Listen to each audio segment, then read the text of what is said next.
Time for the big picture. Welcome back to Market on Close. I'm Alex Coffey, now joined by Cooper Howard, Cooper Director and Fixed Income Strategist for the Schwab Center for Financial Research.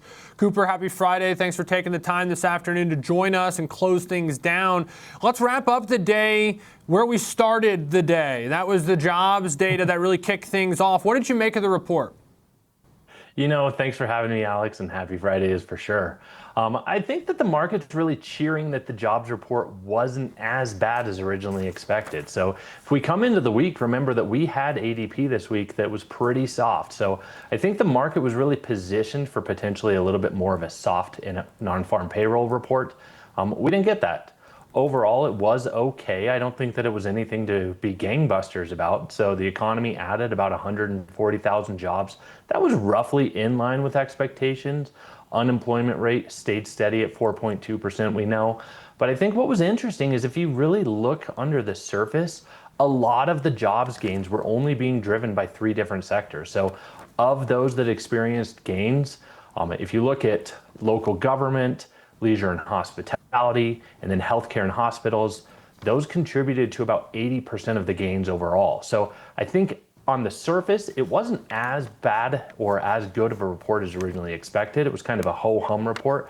I think, though, if you look under the surface, things are a little bit softer. So what it suggests to me, Alex, is that the labor market does continue to soften, but I think the market's cheering that it wasn't as bad as originally expected.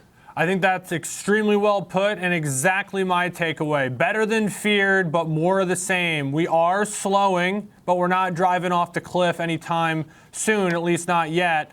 So what does that mean for the Fed? Is it, again, more of the same, where we're in this paradox where the market keeps expecting economic activity or something, the labor market to crack, and the Fed's going to have to run back and save us, or things just keep going ho-hum, as you say, and we just keep pushing these rates back, these rate cuts back like we have for 3 years?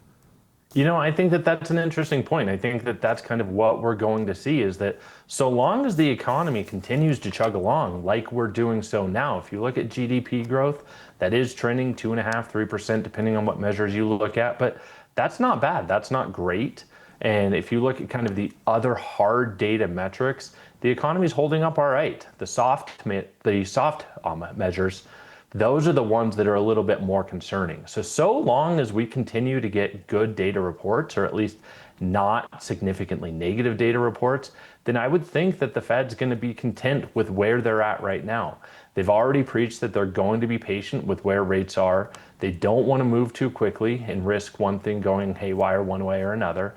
So right now, where the market's betting, Alex, they're betting that we're going to get between 1 and 2 rate cuts prior to the year end, with about a 50% chance of that first rate cut coming in September. I don't think that that's inappropriate. I think that that probably makes sense given where we're at today.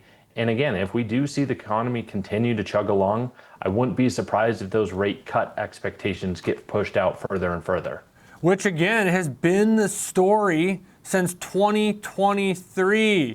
We've been pricing in these rate cuts and pushing them out for a long, long time. And it does go to show those futures are really accurate 20 days out, 10 days out.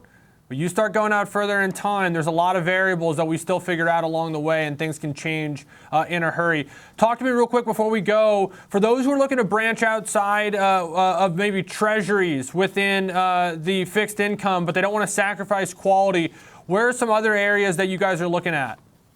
Yeah, so there's a lot of volatility in the fixed income market, but also there's a lot of opportunity in the fixed income market.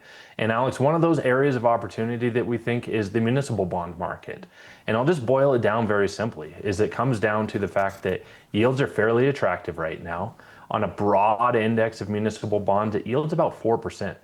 Given that they're exempt from federal taxes and potentially state income taxes, we think 4% tax advantage looks pretty good in this environment. Also, credit quality, we've probably peaked in credit quality, and we're moving down in terms of where the outlook is going forward. But overall, things look okay right now. So we think given yields and credit quality where it is, that's an area to where investors might want to consider.